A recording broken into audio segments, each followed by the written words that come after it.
All right, ladies and gentlemen, this is activity 2 in the Solving Solubility lab. The question is, does a colored sugar cube dissolve equally well in water, oil, and alcohol? So what we have in front of us is rubbing alcohol and a sugar cube, oil in a sugar cube, and water in a sugar cube. We put 2 drops of blue food coloring in each of the sugar cubes. So we are going to add them to the solutions. Then we are going to pause the video, wait about 5 minutes, and then we'll come back and look at it. I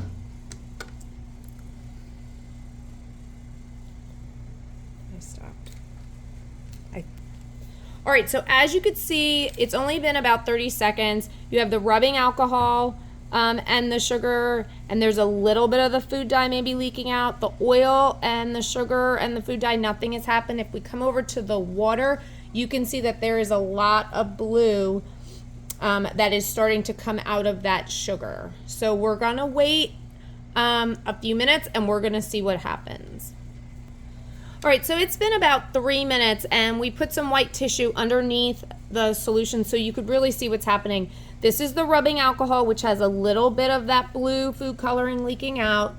The oil, nothing has really happened to the sugar cube or to the food coloring. And then over here you can see that the food coloring is all over the place, and if you're able to see, the sugar cube is slowly starting to dissolve on this one. So, and you can even see some bubbles coming up that's off the top of this as we look at it. So the sugar is dissolving and the food coloring. The sugar did not dissolve, the food coloring did not dissolve. In the rubbing alcohol, the food coloring is dissolving, but the sugar is not dissolving. All right, so in the rubbing alcohol, you can see that there's some blue food coloring, but the sugar really has not dissolved. The oil, again, nothing has dissolved, so this is insoluble.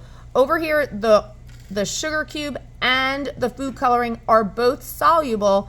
That's why this is much bluer than this one over here, because some of that blue dye is trapped inside the sugar cube, and because the sugar cube is not dissolving, the rubbing alcohol can't get to that other dye. So this is partially soluble with the food coloring is soluble, but the sugar is not. This one is definitely insoluble, and this one over here we have both being soluble.